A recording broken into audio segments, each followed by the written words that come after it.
Hey everybody, Brett Mix here from Macho Wrestling 101. Hit like and subscribe if you like classic wrestling talk. I pump up videos daily on the history of wrestling. If you like that sort of thing, I think you'll love the channel. We do up-to-date reviews with Raw, Smackdown, pay-per-views. This right here is a Smackdown review for October the 13th, 2023. Let's get right to it. It's the season premiere of Smackdown.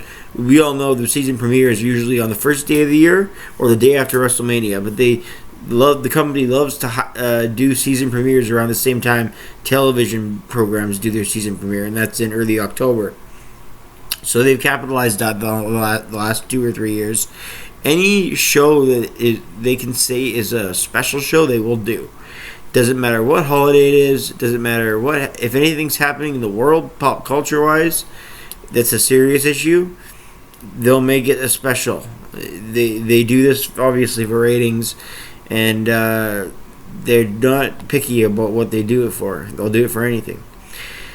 John Cena's music hits to begin SmackDown, like old school used to do it. And, that brings the fan out of their seats. Then Cena welcomed everyone to the season premiere of SmackDown, and they all cheered until Roman's music hit. And he came out walking around the ramp to his dun, dun, dun. I can't do it very well, but he makes a good appearance. Now it's Roman and Cena face to face in the ring. The crowd are hot for this, chanting for John Cena's name. Roman says he's not here to play around. They better acknowledge him, and they're chanting for a coward. He made a couple of good points about what John Cena does, not to make him a coward, but to at least make a couple of good points about how he's Mr. Hollywood now. John Cena says he was not here to challenge Roman because he hasn't earned it, but he says he doesn't know who has. Drama, suspense, drum roll. LA Knight's music hits the PA and everybody goes crazy. LA Knight walks out, goes face to face with Roman, and this was actually a dramatic moment on SmackDown. How refreshing. This segment had big written on it the second Cena came to the ring, but then Roman came out, and Cena just ended up being an extra figure in this segment. This was all about LA Knight and evolving his feud with the Bloodline for the SmackDown's main event with him versus Solo Sikoa. So that takes place, and Heyman was brilliant during the whole segment. All his facial expressions, does so much without saying things, and then when he does say things, they're just class act. Like Bobby Heenan. Paul Heyman is in the Bobby Heenan school of greatest managers ever. And, they just do it naturally. It's amazing.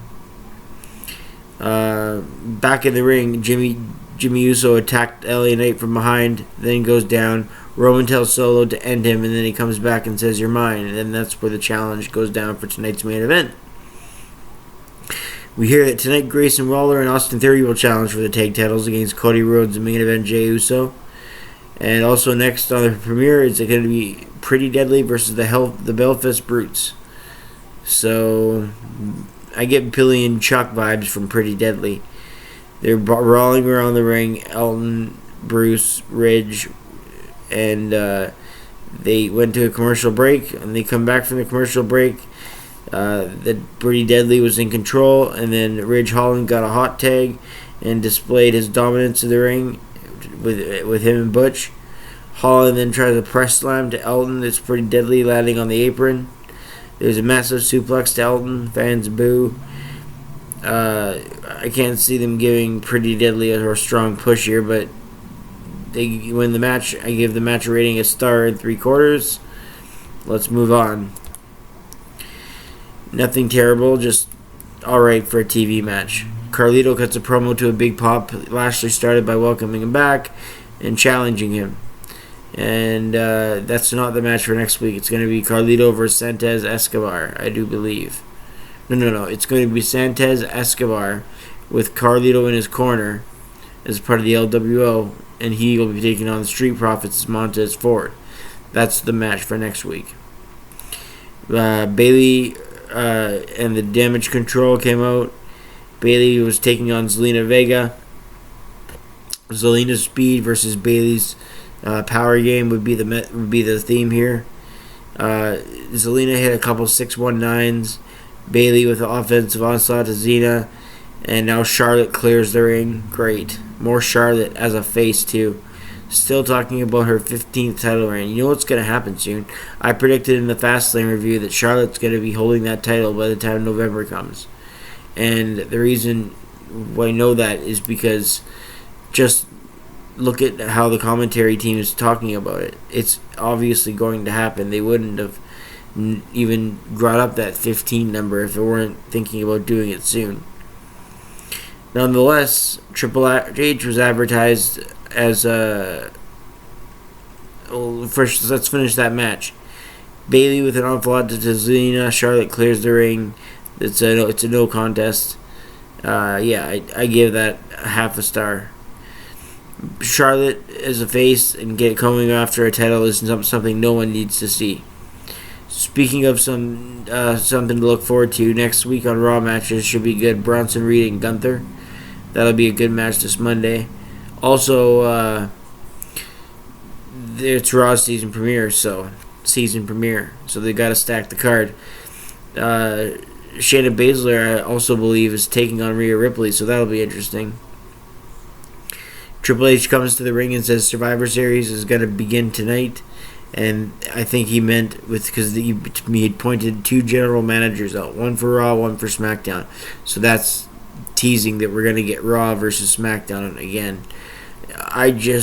What's the point? Kevin Owens comes out when Nick Aldis is named the SmackDown manager. Adam Pearce is named the Raw manager. So Nick Aldis says, we're going to see our newest member, but Dirty Dom came out and they wouldn't let him talk. And there was just a comedy segment there with Triple H pretending he can hear him, but he can't hear him. KO stunnered Dom after he came out as the new from the trade history. This their newest acquisition for SmackDown, Kevin Owens. See, that's what I mean about Survivor Series. I should do a rant on that. If you just join a brand, why do you have such allegiance to that brand? And why would you fight for it? It's Survivor Series. There's nothing on the line. It's just pointless booking. Anyway, that's just a minor rant from a big rant I might do as it gets closer to Survivor Series. So now we got the tag team title match. As Reigns was watching backstage on his big flat screen. What's going on in the last little while? That's what he was asking himself. With all these people coming to his show, Kevin Owens, and I often ask that at myself, Roman. I often say to myself, what am I watching too when I watch wrestling, especially these days? So we're not alone in that boat, buddy. We got a tag team title match next. Cody Rhodes and Jay defend their titles tonight against Grayson Waller. And here we go. The match here with Austin Theory and Grayson Waller against Cody Rhodes and main event Jey Uso for the tag titles. They went to a commercial 3 minutes in, and then they went to a commercial. And the reason I check on this is because that classic Gunther Tommaso Ciampa match the other week, 3 commercials before the 5-minute mark. Unacceptable. So when I say there's a commercial, I'm tallying it. See if they get better with their booking. And I know it's the networks, but it's how you book the show around the networks. That's what you do. That's what they did in the Attitude Era, and it seemed to me like the ratings were pretty good. I don't know. Just a suggestion. You can't do everything Attitude Era like, but this is something that definitely could. Getting us to see more wrestling during the commercials is my point. Cody got the hot tag. With one knee, he hit the crossroads, and then they faced Judgment Day Monday as they won this tag team title match. I give 2 stars and a quarter. Was pretty decent for a SmackDown match. Next comes Jimmy Uso and Sikoa, and they come face-to-face with the tag team champions. And then Roman comes face-to-face with Cody, and we go to another commercial. They advertise the Rumble, and they talk about LA Knight. I gotta believe that LA Knight is the favorite to win the Royal Rumble at this point. LA Knight's back into the ring after the commercial, and he's with Sikoa. The two work a pretty good match. I'm going to give this match 2 stars, 3/4. Went about 10 to 12 minutes long. with a couple commercials in there that I'm not gonna rant on right now. Knight scoop slammed LA Knight. Sikoa bought himself some momentum as the two went down with a double clothesline. Jimmy Uso ran down, but Cena hit an AA to Uso. Then a Samoan spike to Cena by Sikoa, and then LA Knight gets the cover after attacking Solo from behind, who was concentrating on Cena. So Samoan spike to Cena, and he turns around right away for LA Knight to get the victory. 2 stars and 3/4 for the main event. And then, of course, what we all should have expected is Roman Reigns comes out and attacks LA Knight as the Tribal Chief stands dominant with his title as we fade to black. I rate this Smackdown a 6.5 out of 10. Definitely, it was intriguing with Roman Reigns returning and a Cena experience, a Cena appearance. Definitely, a worthy Smackdown of a watch. Definitely, you should check it out. 6.5 out of 10. You might think meh, but that's pretty good because I'm setting the bar really high. So yeah, kind of a good episode this week. We'll see what Raw has Monday. Thank you for tuning in. Again, hit like and subscribe, or at least subscribe. That would help me a great deal. And I'm out of here. I'm Brett Mix, and I'm out. Now to the next one. Have a good day, everyone. Thanks for watching.